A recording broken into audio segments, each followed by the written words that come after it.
bertemu lagi bersama saya Emilia Mure. Kiranya kita dalam kondisi yang sehat selalu. Baik, pada kesempatan ini saya akan berbagi kepada kita semua tentang suatu perenungan dengan tema menahan rasa malu untuk memperoleh berkat iman. Firman Tuhan dalam Lukas 7 ayat 36 sampai ayatnya yang ke-50 demikian. Seorang Farisi mengundang Yesus untuk datang makan di rumahnya. Yesus datang ke rumah orang Farisi itu lalu duduk makan. Di kota itu ada seorang perempuan yang terkenal sebagai seorang berdosa. Ketika perempuan itu mendengar bahwa Yesus sedang makan di rumah orang Farisi itu, datanglah ia membawa sebuah buli-buli pualam berisi minyak wangi. Sambil menangis, ia pergi berdiri di belakang Yesus dekat kakinya, lalu membasahi kakinya itu dengan air matanya dan menyekanya dengan rambutnya. Kemudian ia mencium kakinya dan meminyaki kakinya dengan minyak wangi itu. Ketika orang Farisi itu yang mengundang Yesus melihat hal itu, ia berkata dalam hatinya, "Jika ia ini nabi, tentu ia tahu siapakah dan orang apakah perempuan yang menjamahnya ini. Tentu ia tahu bahwa perempuan itu adalah orang berdosa."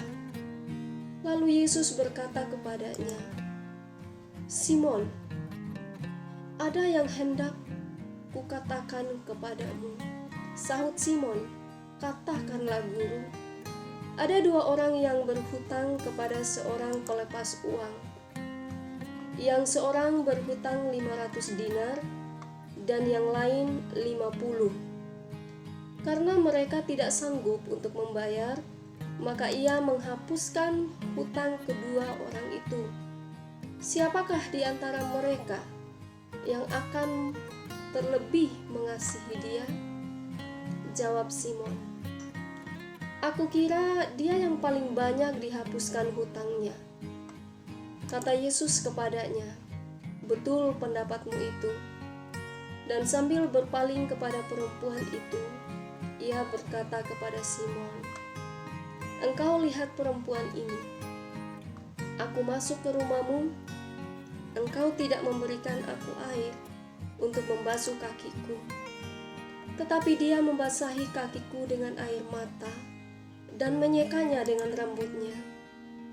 Engkau tidak mencium aku, tetapi sejak aku masuk, ia tidak henti-hentinya mencium kakiku. Engkau tidak meminyaki kepalaku dengan minyak, tetapi dia meminyaki kakiku dengan minyak wangi. Sebab itu aku berkata kepadamu, dosanya yang banyak itu telah diampuni, sebab ia telah banyak berbuat kasih. Tetapi orang yang sedikit diampuni, sedikit juga ia berbuat kasih." Lalu ia berkata kepada perempuan itu, "Dosamu telah diampuni." Dan mereka yang duduk makan bersama dia berpikir dalam hati mereka, "Siapakah ia ini, sehingga ia dapat mengampuni dosa?" Tetapi Yesus berkata kepada perempuan itu, "Imanmu telah menyelamatkan engkau. Pergilah dengan selamat." Saudaraku yang kekasih, malu adalah sejenis perasaan rasa rendah diri atau rasa tidak berarti, bahkan rasa terhina serta kurang berharganya seseorang yang mempengaruhi sikap perilaku sehingga seseorang itu merasa bahwa ia itu tidak berarti atau tidak berani di depan orang lain dan selalu suka menghindar dari hubungan-hubungan sosial yang patut atau suka menyembunyikan dirinya karena ia merasa rendah diri. Saudaraku, sumber rasa malu ini berhubungan erat dengan kehidupan pribadi yang sering diabaikan, yang dimulai dari dalam rumah. Nah, rasa malu seperti ini disebabkan oleh perbuatan yang negatif atau perbuatan yang jahat yang dilakukan, sehingga orang cenderung bersikap menghindar untuk terbuka dalam berinteraksi dengan orang lain, khususnya dalam lingkungan kehidupan keseharian. Nah, bila kita lihat dari sisi yang lain, bahwa rasa malu ini ternyata membuat orang cenderung bersikap tertutup dan menyendiri. Ternyata cenderung merasa tidak senang, merasa tidak damai dalam hatinya, dan gampang tersinggung, serta memendam rasa sakit hati serta amarah yang terselubung yang mengganggu ketenangan jiwanya. Nah, dengan demikian adalah sangat penting untuk mengenal, untuk mengetahui sumber rasa malu itu dan berupaya untuk mengatasinya. Disadari bahwa rasa malu yang umum akan teratasi dengan sendirinya seiring dengan setiap orang bertumbuh menjadi lebih dewasa dan belajar untuk bersikap terbuka. Namun, hal malu ini, rasa malu ini, karena berbuat kesalahan atau kejahatan itu cenderung menghantui perasaan, menghantui jiwanya, menghantui kehidupannya, sehingga orang seperti ini akan lebih bersikap tertutup, bahkan melarikan diri dari pergaulan-pergaulan yang sehat. Tetapi semakin orang yang malu karena kejahatan yang ia lakukan, maka ia akan semakin menderita, tertekan, dan juga kehilangan rasa damai sejahtera. Nah, adakah jalan untuk mengatasi rasa malu ini karena berbuat kejahatan?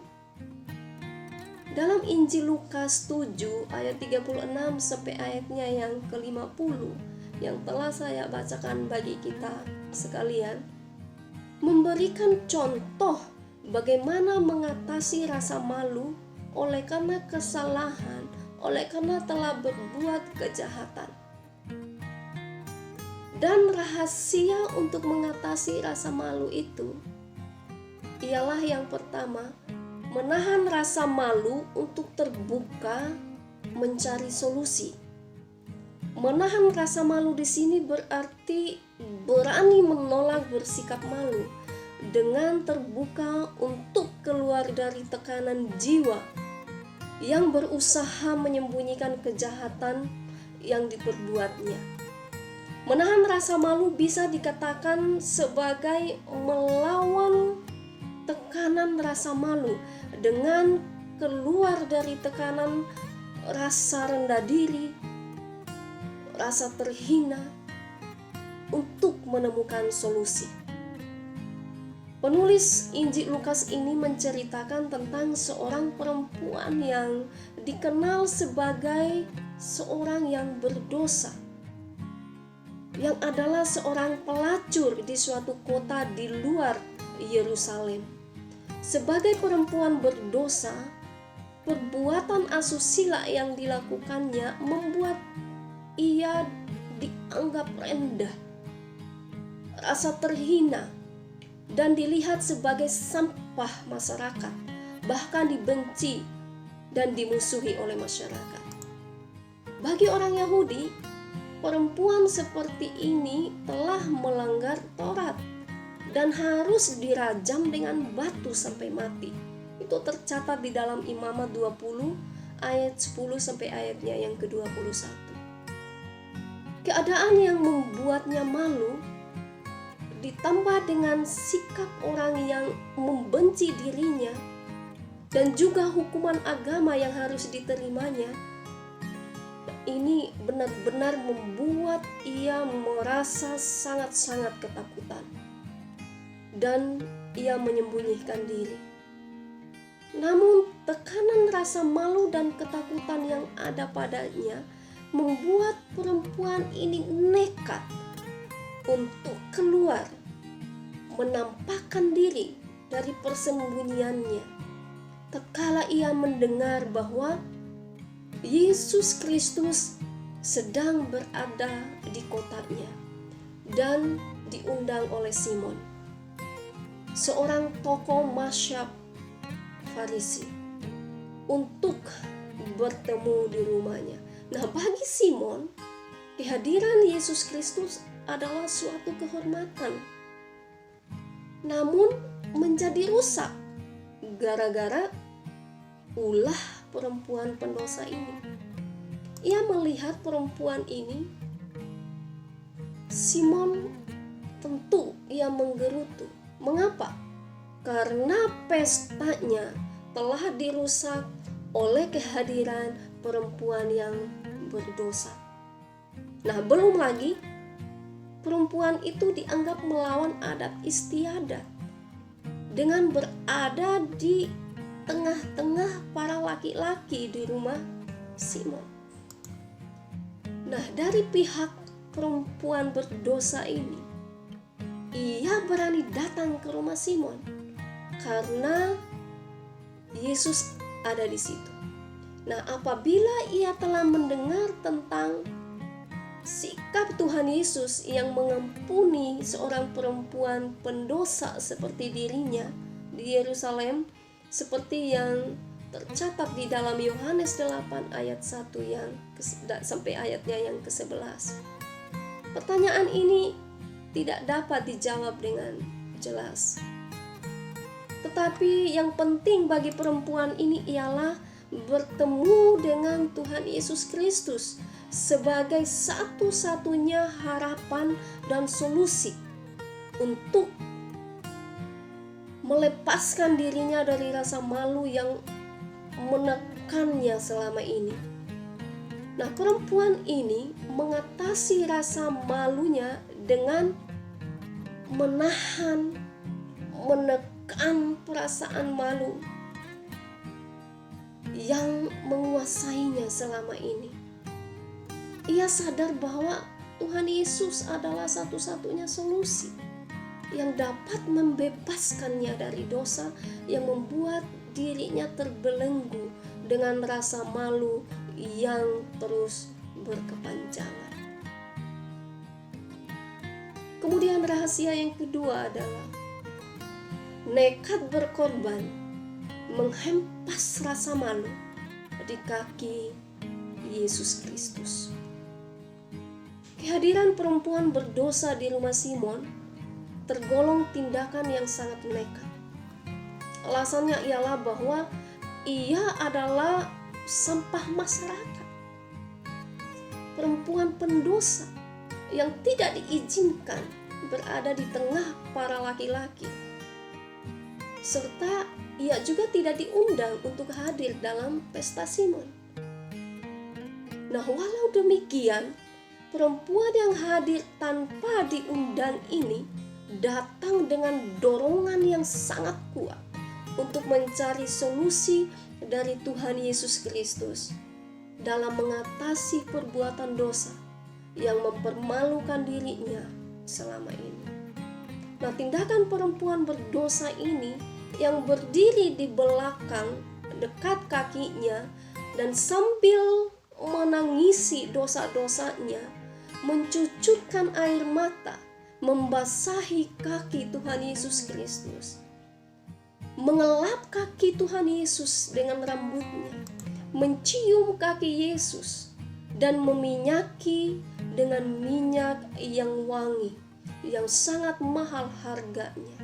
Ini adalah curahan isi hati yang diperhamba oleh rasa malu selama ini. Saudaraku, perbuatan menghormati Yesus dari perempuan ini adalah tanda penyesalan dan pertobatan dari lubuk hatinya yang sangat dalam. Karena ia sadar bahwa hanya Yesus Kristus sajalah yang memahami dirinya dan menjadi solusi untuk mengatasi masalah kehidupan berdosa yang dijalaninya selama ini. Kemudian rahasia yang ketiga ialah menerima pembebasan dari rasa malu sebagai berkat iman. Kehadiran perempuan berdosa yang merindu kelepasan dari Yesus Kristus menuai kritik pedas dari Simon terhadap Yesus.